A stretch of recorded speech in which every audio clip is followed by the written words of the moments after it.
Hello दोस्तों, आप सभी का स्वागत है हमारे यूट्यूब चैनल एस कोचिंग पे। दोस्तों, आज हम लोग यह सी टेट का सीडपी का हम लोग आज प्रैक्टिस सेट करेंगे, जो कि यह एग्ज़ाम में पूछे जाते हैं। तो सी टेट के एग्ज़ाम में हम लोग यह प्रैक्टिस सेट रात 8 बजे हम लोग डेली करते हैं। तो हम लोग प्रैक्टिस सेट सी टेट का इस समय एग्ज़ाम होने वाला है जनवरी में, तो उससे हम लोग सभी प्रैक्टिस सेट करेंगे सभी टॉपिक का। तो चलिए स्टार्ट करते हैं। आज का पहला प्रश्न, जो कि यह प्रैक्टिस सेट के रूप में हम लोग करेंगे। तो देखिए, विकास के बारे में निम्न में से कौन सा कथन सही नहीं है। आपसे पूछ रहा है कौन सा कथन सही नहीं है, इसको आपको बताना है। तो देखिए, इसमें ऑप्शन दिया है, बच्चे विभिन्न दरों पर विकसित होते हैं। यह सही बात है कि बच्चे की दर जो होती है, विकास दर होती है, वह अलग अलग तरीके से होती है। विकास अपेक्षाकृत क्रमिक होती है, ये भी बात सही है। विकास अपेक्षाकृत मतलब जो क्रम से होती है। अनुवांशिकता विकास का एकमात्र कारण है, ये ऑप्शन बिल्कुल गलत है। अनुवांशिकता एक विकास का एक कारण नहीं है। ठीक, विकास निरंतर रूप से होता है, तो ये भी बात सही है, विकास निरंतर रूप से होता है। इसमें जो ऑप्शन हमारा सही होगा, यह ऑप्शन हमारा जो गलत है, इसमें नहीं पूछा है तो हमसे नहीं है, थर्ड वाला ऑप्शन इसमें हमारा सही होगा, जो कि हमें नहीं बताना है। तो इसमें ऑप्शन हमारा थर्ड सही होगा। ठीक, चलिए आगे चलते हैं। मानवीय क्षमताएं जैसे कि बुद्धि, समस्या समाधान और समालोचनात्मक चिंतन का सापेक्ष रूप से विकास के किस क्षेत्र के अंतर्गत अध्ययन किया जाता है। तो किस क्षेत्र के अंतर्गत अध्ययन किया जाता है? शारीरिक, संवेगात्मक, संज्ञानात्मक, नैतिक। तो इसमें कौन सा ऑप्शन हमारा सबसे बेस्ट ऑप्शन है, तो आपको बताना है इसमें कौन सा ऑप्शन हमारा सही होगा। तो देखिए, इसमें जो बुद्धि, समस्या समाधान और समालोचनात्मक चिंतन जो यह विकास की क्षेत्र है, तो यह किस में किया जाता है? तो यह संज्ञानात्मक विकास के क्षेत्र में, संज्ञानात्मक विकास के क्षेत्र में यह किया जाता है। कोग्निटिव डोमेन के रूप में यह किया जाता है। इसको ऑप्शन हमारा जो सही होगा, यह संज्ञानात्मक ऑप्शन इसमें हमारा सही होगा। चलिए आगे चलते हैं। क्वेश्चन देखिए, यह कथन वाले हैं। अभी कथन दिया है, ये बच्चे केवल औपचारिक स्कूली शिक्षा द्वारा ही कौशल, मूल्य और वृत्तियां ग्रहण करते हैं। तो इसमें जो ऑप्शन बताना है कि सही है गलत। बच्चों का सामाजिकरण एक सरल व रेखीय प्रक्रिया है। तो इसमें कौन सा ऑप्शन हमारा सही होगा? तो देखिए, इसमें जो हमारा ऑप्शन दिख रहा है, वह बच्चे केवल औपचारिक तरीके से नहीं सीखते हैं, वह अनौपचारिक तरीके से भी बच्चे सीखते हैं। तो यह इस तरह से ये हमारा ऑप्शन गलत हुआ। ठीक, बच्चों का सामाजिकरण एक सरल रेखीय प्रक्रिया नहीं है। बच्चों का सामाजिकरण वह एक सरल प्रक्रिया नहीं है, वह अलग अलग समाज से अलग अलग समाज में भी उनका विकास होता है, और उनसे क्या होता है कि वह शिक्षा, वह कार्य, व्यवहार जो होता है वह इनके जीवन में देखा जा सकता है। इसमें क्या होता है कि यह एक रेखीय प्रक्रिया नहीं होती है। तो इसमें जो ऑप्शन हमारा सही होगा, यह दोनों ऑप्शन हमारा गलत होगा।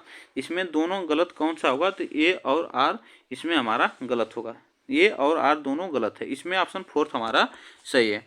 चलिए आगे चलते हैं। जीन पियाजे के अनुसार व्यक्ति किस अवस्था को प्राप्त करने के लिए समाधान की निरंतर खोज करने में लगा रहता है। तो आपको बताना है, यह जीन पियाजे के अनुसार पूछा गया।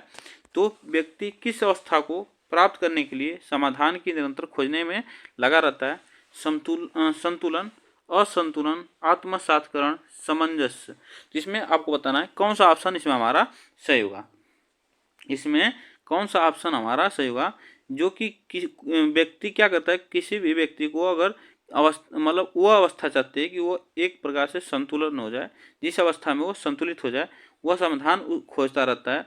तो वह क्या होता है? तो इसमें जो ऑप्शन हमारा सही होगा, तो यह कोई भी व्यक्ति संतुलन की अवस्था को प्राप्त करने के लिए समाधान की निरंतर खोज करता रहता है। इसमें जो ऑप्शन हमारा सही होगा, यही फर्स्ट ऑप्शन हमारा सही होगा।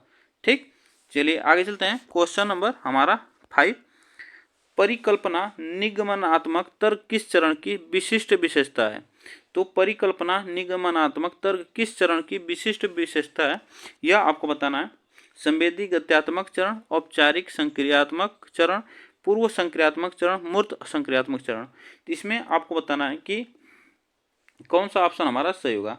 तो आप लोग जानते हैं कि जीन पियाजे ने विकास के 4 चरण दिए हैं, जिसमें एक है पहला संवेदी गामक गत्यात्मक चरण या गामक अवस्था, पूर्व संक्रियात्मक या मूर्त संक्रियात्मक, औपचारिक संक्रियात्मक।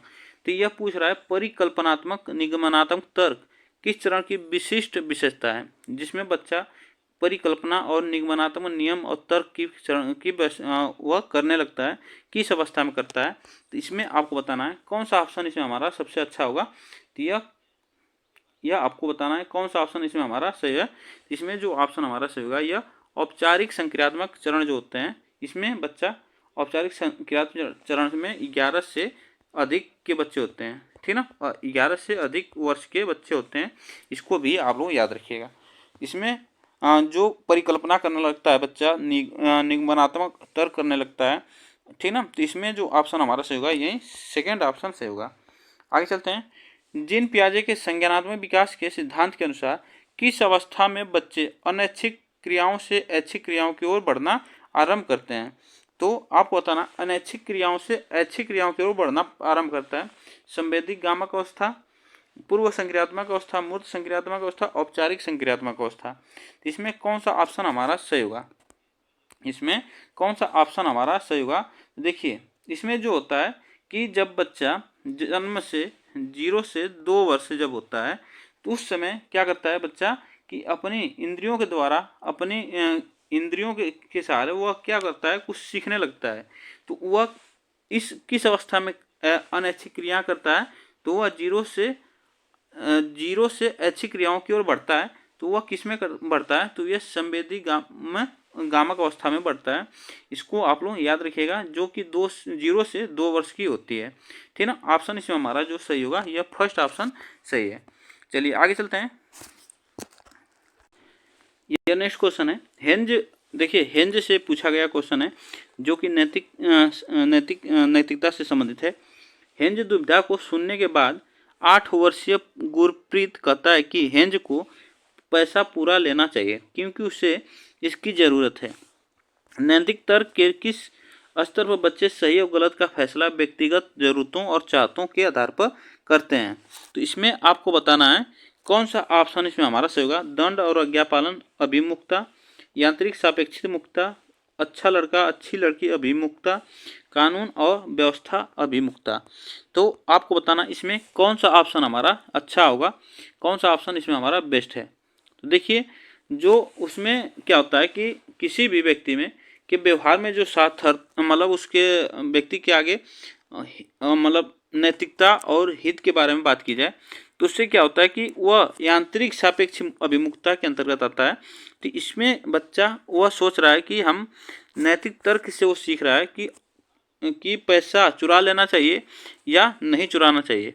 तो वह आपको इसमें ऑप्शन ढूंढ कर बताना है कौन सा अच्छा ऑप्शन हमारा सही होगा इसके बारे में। तो इसमें जो ऑप्शन हमारा सही होगा इसमें जो ऑप्शन हमारा सेकेंड सही होगा यह आंतरिक सापेक्ष अभिमुखता के अंतर्गत आएगा, जिससे क्या होता है कि बच्चे और सही और गलत का फैसला व्यक्तिगत जरूरतों और चाहतों के आधार पर करते हैं। तो इसमें ऑप्शन जो हमारा सही होगा यही सेकेंड ऑप्शन सही होगा, ठीक ना। आगे चलते हैं। क्वेश्चन नंबर 8, लेव वाइगोस्की के सिद्धांत को किस तरह का सिद्धांत माना जाता है। इसमें आपको जानते हैं कि लेव वाइगोस्की ने सामाजिक सांस्कृतिक विकास का सिद्धांत दिया है। तो लेव वाइगोस्की के सिद्धांत को किस सिद्धांत का नाम दिया जाता है। इसमें जो ऑप्शन सही होगा हमारा यह साधारण सा क्वेश्चन है, तो यह हमारा सामाजिक सांस्कृतिक विकास का सिद्धांत जाना जाता है। आगे चलते हैं। क्वेश्चन नंबर इसमें देखिए, लेव वाइगोस्की के अनुसार बच्चों में संज्ञानात्मक प्रक्रियाओं को किसके माध्यम से सुगमता दी जाती है। तो किसके माध्यम से सुगमता दी जाती है बच्चों में संज्ञानात्मक प्रक्रियाओं को। तो आपको यह पता होना चाहिए कि जब लेव वाइगोस्की ने संज्ञानात्मक प्रक्रियाओं को अगर भाषा उसमें नहीं जुड़ी जाए कि भाषा अगर नहीं जुड़ी जाए तो उसका मतलब सुगमता नहीं होगी, उसकी मतलब उसकी कोई माध्यम मतलब सीखने का नहीं होगा। तो इसमें जो ऑप्शन हमारा सही होगा इसमें भाषा होगा, ठीक ना। तो यह बच्चों में संज्ञानात्मक प्रक्रियाओं को एक भाषा के माध्यम से सुगमता दी जा सकती है, मतलब बोलकर उसके बताया जा सकता है। तो इसमें जो ऑप्शन सही होगा हमारा यही थर्ड ऑप्शन सही है। चलिए आगे चलते हैं। शिक्षा को बाल केंद्रित बनाने के लिए निम्न में से क्या बदलाव जरूरी है। तो शिक्षा को बाल केंद्रित बनाने के लिए निम्न में से क्या बदलाव जरूरी है यह आपको बताना है। देखिए रचनात्मक मूल्यांकन से योग्यात्मक मूल्यांकन की ओर यह नहीं करना चाहिए, ठीक ना। कंठस्थ यहाँ पे बदलाव की बात है, ठीक ना। यहाँ पे मतलब ये थोड़ा सा निगेटिव वर्ड में है, तो इसको बदलाव करना चाहिए या नहीं करना, तो ये तो मतलब पॉजिटिव में अगर जोड़ेंगे तो ये सही होगा। हमें पूछ रहा है कंठस्थ स्मरण से क्रिया आधारित अधिगम की ओर, तो यह नहीं करना चाहिए, ठीक ना। यही ऑप्शन हमारा सही होगा कि बच्चों को कंठस्थ स्मरण कराया जाए उससे, और उससे अधिगम उससे कराया जाए, मतलब उसको रटन तो विद्या से क्या होता है कि बालक को उससे रटन उसको रटाया जाए और उसकी क्रिया जो आधारित होती है वो अधिगम की ओर बढ़ाई जाए। तो इससे बच्चों को रटा कर अधिगम उसका नहीं कराना चाहिए, ठीक ना। तो इसमें जो ऑप्शन हमारा सही होगा, यही बदलाव जरूरी होना चाहिए, ठीक ना। इसमें पूछा है सेकेंड ऑप्शन इसमें हमारा, और खोजी अधिगम से व्याख्यान विधि की ओर, यह सही बात है। लचीले पाठ्यक्रम से मानकीकृत पाठ्यक्रम की ओर, ठीक ना, यह भी सही होता है। तो आप लोग इसको याद रखिएगा कि बच्चे को कभी कंठस्थ की बात नहीं करना, मतलब उसको रटाना नहीं है। आगे चलते हैं, क्वेश्चन नंबर देखिए इसमें 11, हार्वर्ड गार्डनर के बुद्धि के बारे में विचारों के अनुसार। तो आप लोग जानते हैं कि हार्वर्ड गार्डनर ने बहुबुद्धि का सिद्धांत दिया है, तो इसमें आपको बताना है कौन सा ऑप्शन हमारा सही होगा। तो हार्वर्ड गार्डनर ने आपको बुद्धि 8 प्रकार की बताई थी, ये भी आप लोग जानते रहिएगा, ठीक ना। इसमें कौन सा ऑप्शन हमारा सही होगा, इसको आप लोग बताइए।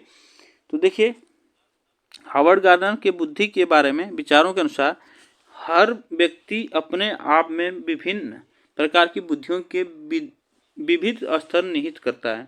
यह बिल्कुल बात सही है कि हार्वर्ड गार्डनर के अनुसार हार्वर्ड गार्डनर ने 8 प्रकार की बुद्धि बताई थी, ठीक ना। तो सभी जो व्यक्ति होते हैं सबकी बुद्धि अलग अलग तरह की होती। कोई देखिए होता है, कोई संगीत में अच्छा होता है, कोई पढ़ने में अच्छा होता है, कोई खेलने में अच्छा होता है, तो सबकी बुद्धि अलग अलग तरह की होती है। इसको भी आप लोग जानते रहिएगा, ठीक ना। तो इसमें जो ऑप्शन हमारा सही होगा, यही फोर्थ ऑप्शन सही होगा, सबसे अच्छा ऑप्शन इसे हमारा है। आगे चलते हैं, देखिए अभिकथन दिया है, एक अध्यापिका को विद्यार्थियों को किसी समस्या पर कार्य करते समय अपने विचारों के मौखिकीकरण के लिए प्रोत्साहित करना चाहिए, ठीक। कारण दिया है, निजी वाक बच्चों के संज्ञानात्मक विकास को सुसाधित करता है। या इसमें से आपको बताना है कौन सा ऑप्शन हमारा बेस्ट होगा। तो देखिए, इसमें जो हमारा अध्यापिका है वो विद्यार्थियों को क्या करे, किसी समस्या पर कार्य करने से पहले कार्य करते समय अपने विचारों को मौखिकीकरण के प्रोत्साहित करती है, मतलब बच्चों को क्या करती है, प्रोत्साहित करती है। और इसमें जो कारण दिया है, निजी वाक बच्चों के संज्ञानात्मक विकास को सुसाधित करता है, ये भी बात सही है, ठीक ना। तो इसमें जो ऑप्शन सही होगा हमारा, कौन सा सही होगा, तो ए और आर दोनों सही है, तथा आर ए की सही व्याख्या करता है। तो इसमें जो ऑप्शन हमारा यही फर्स्ट ऑप्शन सही है। चलिए आगे चलते हैं, क्वेश्चन नंबर इसमें 13, एक अध्यापिका प्रचलित सामाजिक जेंडर संबंधी रूढ़िवादिताओं को कैसे प्रभावहीन बना सकती है। तो कैसे प्रभावहीन बना सकती है संबंधी जो जेंडर संबंधी रूढ़िवादिता होती है, इसको आपको बताना है कौन सा इसमें सबसे अच्छा हमारा ऑप्शन सही होगा। तो देखिए, इसमें जो ऑप्शन दिया है, यह सुनिश्चित करके कि खेल सत्र में लड़कियां सिर्फ बैडमिंटन खेलें और लड़के सिर्फ फुटबॉल, यह बिल्कुल गलत है, ठीक ना। यह सुनिश्चित करके कि लड़कियों को अध्यापक के रजिस्टर पर काम करने और उनकी सहायता करने के अवसर मिले, ये भी बात गलत है। फर्नीचर इधर से उधर रखवाने में केवल लड़कों की सहायता नहीं, ये भी बात गलत है कि जेंडर रूढ़िवादिता नहीं करनी चाहिए। सभी जेंडरों को संगीत, नृत्य और पाक कला प्रतियोगिता में भाग लेने के लिए कहना चाहिए। तो यह बिल्कुल बात सही है, जो सभी जेंडर के लोग हैं, जो मतलब मेल फीमेल, तो उसमें सभी को क्या करना चाहिए, प्रतियोगिता में भाग लेने के लिए कहना चाहिए, सभी के लिए, ठीक ना। तो इसमें जो ऑप्शन सही होगा हमारा, यही फोर्थ ऑप्शन इसमें हमारा सही है, ठीक।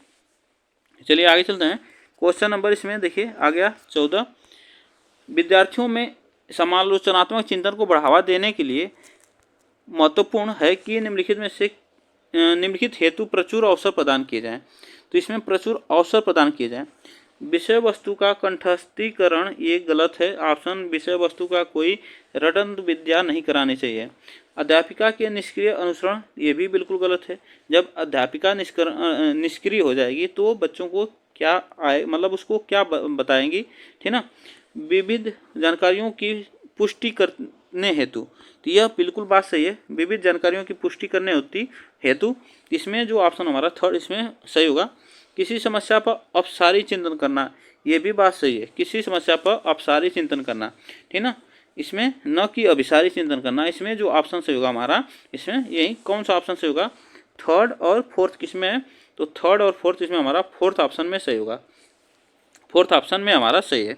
आगे चलते हैं। एक संरचनावादी कक्षा में अध्यापिका किस पर जोर देती है। एक संरचनावादी कक्षा में अध्यापिका किस पर जोर देती है, रचनात्मक मूल्यांकन, मानकीकृत मूल्यांकन, मानक संदर्भीकरण मूल्यांकन, योगात्मक मूल्यांकन। तो इसमें कौन सा ऑप्शन हमारा सही होगा, तो देखिए एक रचनावादी कक्षा में जो अध्यापिका किस पर जोर देती है, यह किस पे जोर देती है, तो यह रचनात्मक मूल्यांकन पर जोर देती है। इसमें जो ऑप्शन हमारा सही होगा यह कंस्ट्रक्टिविटी क्लासरूम पर जोर देना चाहिए। इसमें ऑप्शन जो हमारा सही होगा यह फर्स्ट ऑप्शन सही है। ठीक है, तो आप लोग को यह 15 प्रश्न थे सीडीपी के। आप लोग को कैसे लगे आप लोग कमेंट बॉक्स में जरूर बताइएगा। आपको वीडियो अच्छी लगी तो वीडियो को ज़्यादा से ज़्यादा शेयर करिएगा। फिर मिलते हैं नेक्स्ट वीडियो के साथ। आज के लिए बस इतना ही।